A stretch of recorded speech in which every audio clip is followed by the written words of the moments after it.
welcome back, and I hope you enjoyed that ASMR friendly unboxing sequence. On a side note, I uploaded a short of that, and that 15 seconds has done better than the rest of this series so far, so let's hope this video does a little bit better. Anyway, you join me for the third video in this series.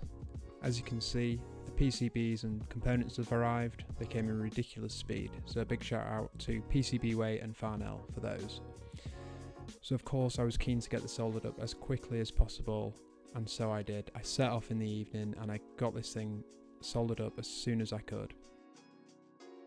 The resistors were very difficult to solder, so the next revision I'm definitely going for something a little bit larger, a little bit more user friendly.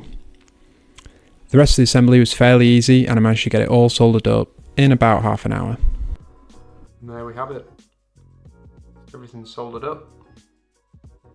Just going to give everything a final check and let's see if we can program it. I'll be amazed if this works first time. I've definitely shorted a few terminals and my soldering wasn't the best, but let's see, let's find out. There's only one way to find out. Let's get some power on, let's get it plugged in. Fingers crossed, we might have something working tonight. So I got this thing hooked up to the Arduino platform and my luck just ran out. I could not get this thing to program whatsoever. I was getting a board not recognised error, which usually indicates that the chip isn't connected properly. So I ran through my schematics, my PCB, and at this point it was getting late into the evening. I was getting very fed up, so I decided to leave it for the night.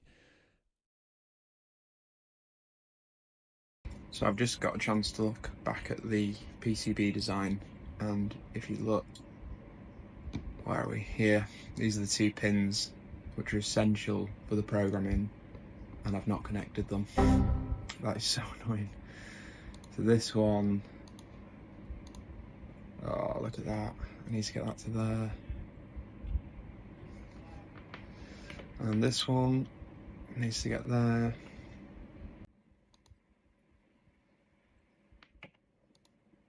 I should be able to get a jump wire between, just to see whether there's any other issues.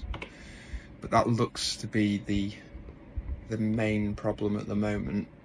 So hopefully if I get a little jumper wire in between them, we might be able to program the chip and maybe get something to light up. But see, I mean, look at this. You can see how easy it is to make a mistake there.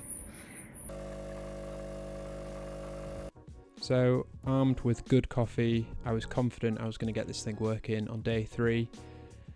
I found numerous errors, including the wrong pins being wired up to my header, and this thing was completely wrong. So I decided to hardwire a few jumper wires so I could definitely get the right pins programmed in. And finally, I managed to load the bootloader onto the chip, which was the first challenge. Once this is loaded, I could then give it a go loading the actual program. And as it turns out, the program loaded absolutely fine, and there we have it. The program is loaded onto the chip. We've got the first display which shows when the chip is booted for the first time, where it displays TPW. I then click the button and it displays the time. There's a few adjustments I want to make, such as set the time to the compile time and reduce this flickering. I'm not too happy with the flickering and the brightness of the screen, but look how far we've come. We've now got the display showing the time. Here's a close-up. You can see all the little jumper wires there and how small those resistors are. The resistors are the smallest components you can see there. I consider this quite good progress. This brings me on to next steps and lessons learned of part 3 of this series. Lessons learned. Triple check your PCB and circuit design before sending it off to manufacture. Sounds obvious, but it would have saved a lot of time and effort. Don't expect everything to work first time. You learn a few things on the way anyway. And 0402 resistors are a little bit too small for hand soldering. Improvements. I want to reduce the power consumption, increase the brightness of the display, and reduce the flickering. All this should be quite achievable. In the next video, I'm going to be designing the case for the watch. I'm going to design it for the PCB as I've got it. There's going to be a lot to learn on that way. Eventually I do want to shrink the PCB, but for now I am going to stick with the current one I've got. On a side note, I just want to thank you all for your positive feedback so far. I was quite nervous about getting behind the camera, but I shouldn't have been because you've all been so amazing and I've received some really great feedback from this project so far. So thank you. So make sure you hit subscribe. The new video will be out in a couple of weeks or so as I work on this case, and I'm going to show you exactly how I design watch cases and my workflow for that. So you're going to want to watch that. And that's all we've got time for today. So make sure you hit subscribe, comment your thoughts, and I'll see you in the next one. Thanks for